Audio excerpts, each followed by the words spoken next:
Hi guys and welcome to my vlog. So today I will show you on how I turn my black hair into brown hair.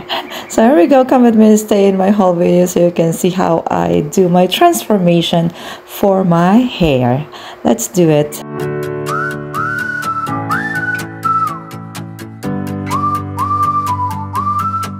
So welcome back to my vlog. So ito na nga, I'm here at the parlor now or beauty salon. And what they do first is shampooing my hair. So after shampooing my hair, yan na nga, binoblower na ni ate yung aking manipis na buhok. And you can see here my hair is still color black. And I tell you honestly guys, Rick doesn't like my new hair color. So he wants me to stay in black color. So pati na nga ang aking mother dear, ayan, I took my mom with me. So the two of us have this beauty in a day. Ayan, my mom has a hot oil and I also have this, I also do a hot oil in my hair. And this ate na nga, ayan na nga, sabi niya, i-highlight lang daw niya yung buhok ko. But apparently, paka-highlight niyang buhok ko, sabi niya sa akin, oh, this looks good for you, the color. At ito naman ngang, ito na nga, intermediate, gusto din ng new hairstyle, new hair color.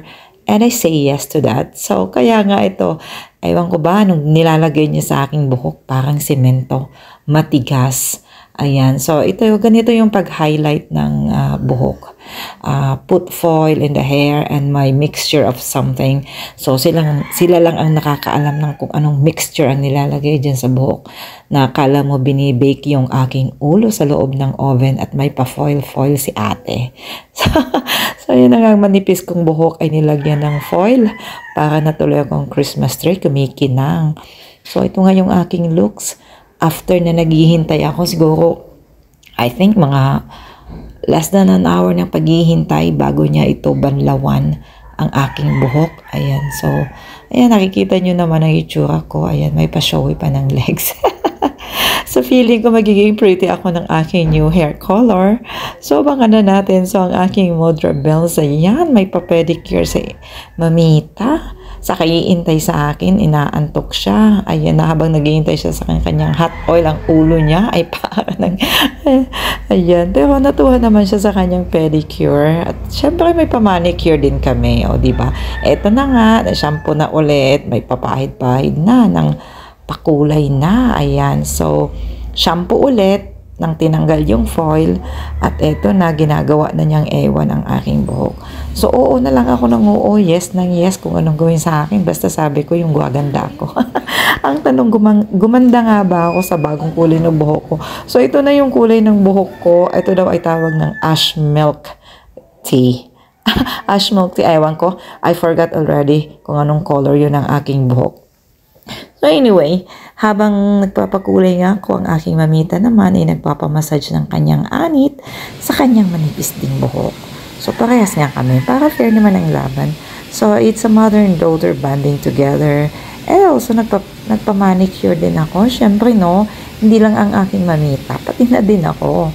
So ito yung gift namin sa sarili namin dahil syempre I love my mothers most. Kaya nga naman, syempre, pag nagpaganda ako, nagpaganda din ang aking mamita. Diba? So, parehas kami maganda. Charot. Ayan, medyo tumagal nga kami ng mga 2 hours siguro sa pagpapaganda lang. OMG. Nakakatuwa naman magpaganda. Minsan lang mangyari yan. Kaya, so ito na yung itsura ko habang nag-aantay na naman ako na anlawan. Nagpa-pedicure muna ako habang nag-aantay na matapos yung oras bago anlawan yung kulay ng aking buhok. At syempre ito din si ate.